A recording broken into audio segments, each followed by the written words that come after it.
Hello, आज आपण शिकणार आहोत पिटमॅन शॉर्टहँड म्हणजे ते कसं लिहायचं, काय असतं, कसं करायचं ते.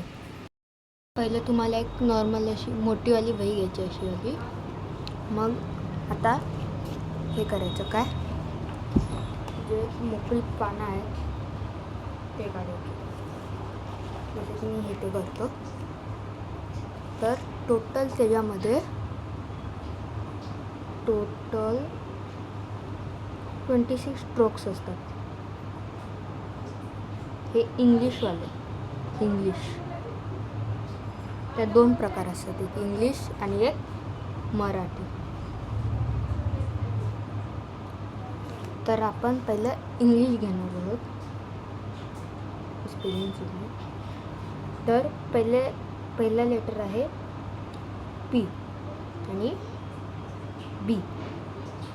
तर पीला असं लाईट लिहायचं. लाईट स्लॅन्टिंग म्हणजे आपण असं करतो ना, तर त्याला असं लाईनीच्या हिथं पी असं हिथेपर्यंत लिहायचं म्हणजे प्रॅक्टिस होते. आणि दुसरं आहे बी. त्याला असं लाईट नाही लिहायचं, हलक्या हाताने नाही लिहायचं, एकदम दाबून लिहायचं. हे झालं बी. तर समजा कोणी काय जण नाही बघा असं लिहितात. तर जर तुम्ही शिकला नसाल तर तुम्ही बोलणार की हे काय आता. तर हे हळूहळू कळणार. हे होतं होप. तर हळूहळू होणार. मग असं पी बी टी बी असं इथेपर्यंत लिहायचं म्हणजे प्रॅक्टिस होते. नंतर दुसरं आहे बी टी आणि डी. इथे लिहिते. हे जसं आपण आडवं लिहिलं लाईटमध्ये, याला डार्क लिहिलं. तर आता टीला सरळ लाईट मारायचं. लाईनीपर्यंत टच दिली पाहिजे, खाली नाही लिहायचं, नाहीतर ते वेगळं अर्थ होतं. मग डीला पण तसंच डार्क दाबून, याला हलक्या हाताने याला दाबून लिहायचं. तर हे झालं पी बी आणि टी डी. मग आहे आणि जे. ह्याचा उच्चार हा नाही आहे सी एचचा, ह्याचा उच्चार करायचा चे. हे करायचा चे. आणि दुसरं आहे जे. ह्याचा उच्चार जेच करायचा.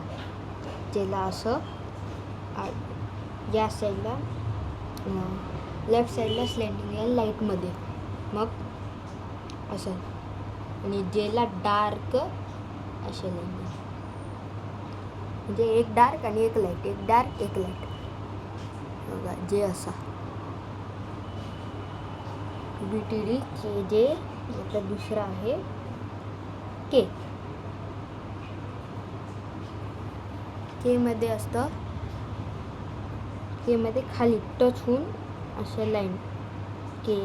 आणि दुसरं असतं ह्याचा उच्चार करायचा के. हे जी. ह्याचा उच्चार इंग्लिशमध्ये जी होतो.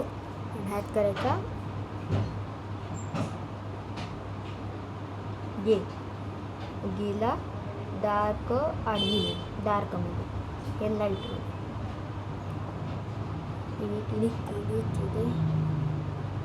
आजच्यासाठी एवढंच. बाकीचं उद्या दुसऱ्या लेसनमध्ये.